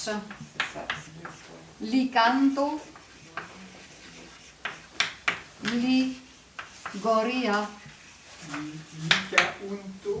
Licanto, C-A-N. Deux fois. Non, Lifaros, Licanto, Ligoria, avec une respiration de chaque, donc 4 respirations. Alors, on voit dans chacun des mots les sons I, A, O, qui sont naturellement les mantras, hein, les sons mantriques pour justement éveiller les pouvoirs à l'intérieur de nous de la divine Kundalini, notre mère divine. Alors, on a donc différents aspects ici, juste ne serait-ce que l'Ifaros, hein? On a l'I, le L qui est en rapport au principe divin, L, I qui est la première manifestation, là, hein, qui est le Ignis, le feu, le Fa, la rune Fa, qui est en rapport avec l'énergie solaire, et le Ros, hein, le R, qui est le mantra qui transmute, et le OS, qui est en rapport avec le chakra du cœur et la transmutation. Alors, juste ça, ce mantra-là a un pouvoir extraordinaire de transmutation d'énergie. Alors, quand on le fait, il faut être conscient des mantras, il ne faut pas juste les faire, parce qu'à la gnose, on nous a dit « Ah, il faut faire ce mantra-là ». Dans le mantra, il y a des sons, il y a des lettres, et les sons et les lettres sont en rapport avec les différents chakras à l'intérieur de nous. Hein? Alors, il faut le faire, il faut les pratiquer.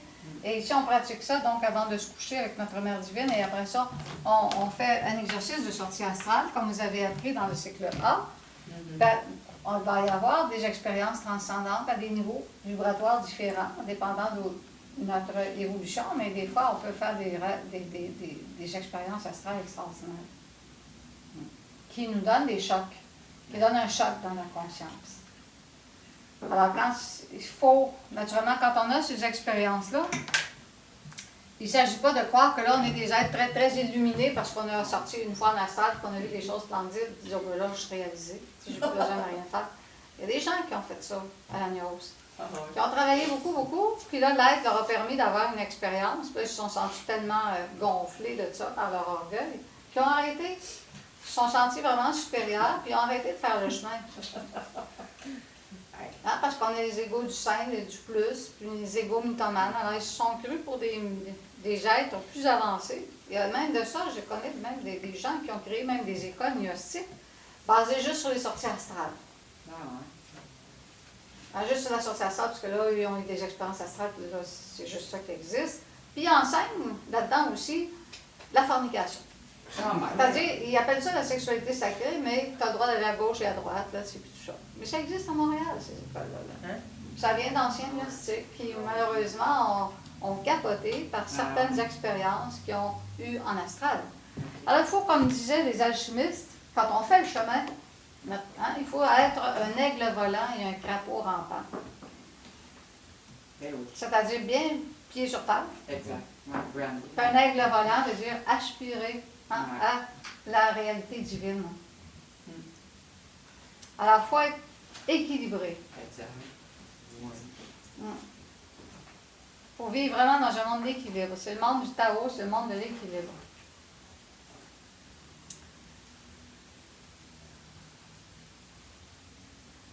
Alors, vous pourrez lire, entre autres, en rapport avec le tarot, ici dans le livre Tarot et Kabbale. Hein, il y a vraiment toutes les sphères de l'absolu, Ein Sof Aur, avec toutes ces explications. Il y a beaucoup plus détaillé que ce qu'on m'a donné. On a tenu juste quelques mots. Alors, c'est dans ce livre-là qu'on retrouve la plupart des enseignements.